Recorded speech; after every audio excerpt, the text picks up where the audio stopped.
the WBC, the WBA, the IBF, and the WBO, you are ranked 5 with the WBC.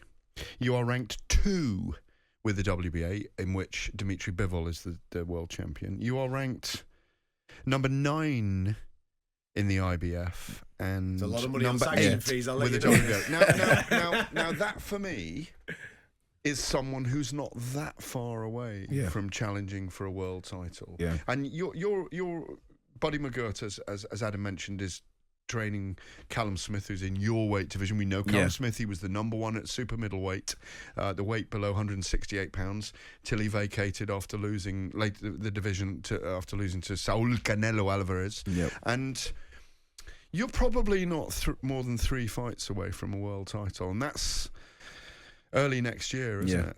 So next 18 months, I think. Next 18 months. So are you, with all the modesty in the world that you have, and with all the, you're also with a very powerful promoter and a very powerful platform in box office, in Boxer and Sky Box Office. Mm-hmm. They have the power to bring the Bivols and the Beterbievs to this country. There's a lot of appetite for those fighters. Yeah. We could even have, it'd be amazing to have a Super Sixes tournament, wouldn't it, with all you guys. It would. The way that I see this... It's not far away. No, it's not at all. And the way I see this, I don't know if you've obviously envisaged this. Yeah. As we've said, European title, great. Do that. That's a great level. Yeah. Fingers crossed. And then the next one... Old school as well. Yeah, of course. And then the next one after that is world title. If they can get this undisputed fight on in your division between Bivol and Beterbiev, then... there's going to be a situation that maybe those belts fragment or immediately, you know what the sanctioning bodies are like, immediately they are going to call for mandatory challenges. Oh, for sure. But you rank number 2 with the WBA. If you become European champion, that is quite likely going to be a number 1 situation. So you will be prime for at least the WBA shot first up. That's why I'm in the gym. I got, like you said, I've got the European, but you got to think ahead. Yes, exactly that. So it's not like, just get ready for the European. No, it's them fights ahead. You look ready. Yeah, I just came back from the gym. You've got that vibe. You've got that Marvin Hagler vibe. I told you when you walked in, you grabbed me, you lifted me up, you threw me across the room. I thought, my God, this guy is ready. But that's what the energy you've got. Yeah. And you're happy with it.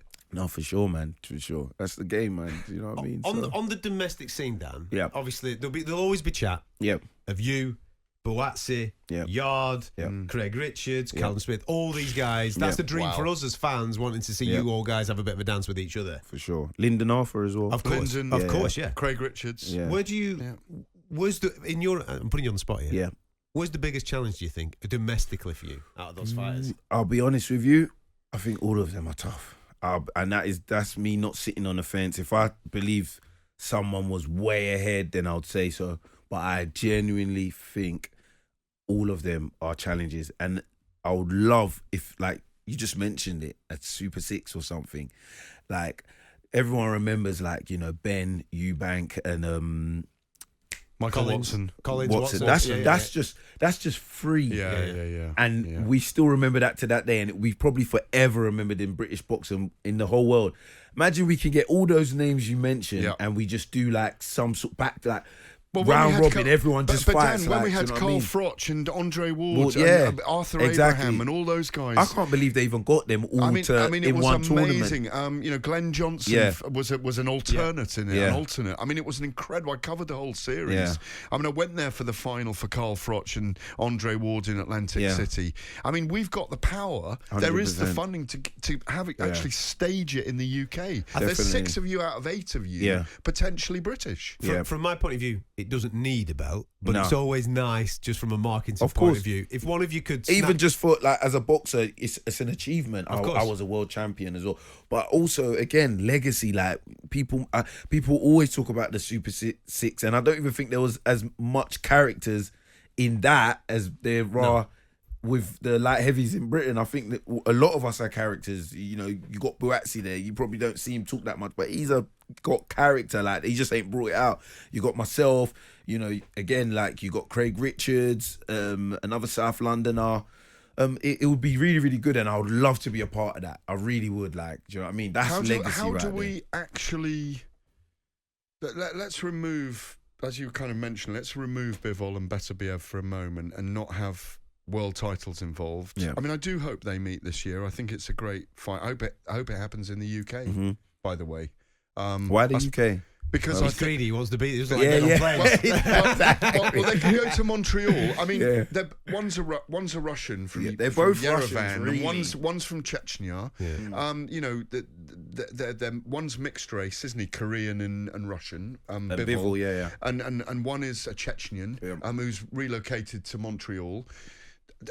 I spoke to Bob Arum about this. Actually, spoke to him when he was here for the Beterbiev and Yard fight. I said you could probably fill out the Wembley Arena or even the O2 Arena for those. They could do O2 Arena for that. I think the boxing fans would come out for that. We could have you against another one of those Brits on the undercard for titles. We could have the whole it'd be an card. eliminator, wouldn't it? Number one. Exactly. But you could even have but I don't know if they would have the funds for that. Like all the other light heavyweights, they might not. One of us fight each other. But how do you know do we what I mean? practically? That's the look. I said earlier on that there's questions to answer in boxing. How do we get those fights done? Because we haven't really, apart from Yard and Arthur, the two fights we had, a loss for Yard, and then he really recovered in the second fight. We haven't had all the guys meeting each other, have we? The problem is, and you can speak this firsthand, right? Yeah.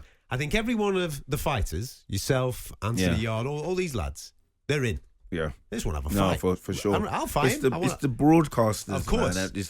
You are the shining star at the moment of Boxer Sky. Yeah.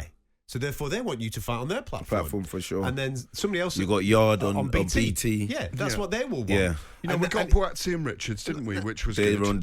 They're both with DAZN. But they're both with DAZN. But what you want is that for everybody to say, listen, we need to all come together in some way, shape, or form to put this on. For sure. Because boxing fans would be absolutely salivating at the opportunity that would be presented to you, and you would make a ton of cash. Yeah. And if you can chuck a world title in there as well, and it's even better. Yeah, it's winner chicken. Exactly. Winner chicken. Because you're not going to be around in 5 or 8 years' time doing this. Nah, I don't think another so. 3 years. Another 3 years. He'll be on a beach somewhere, man. He'll be on a beach enjoying himself, doing finance on an iPad. Yeah. Do you know what I mean? With the biggest, most beautiful beach hut and family you can find. That's the one. Yeah, no, for sure.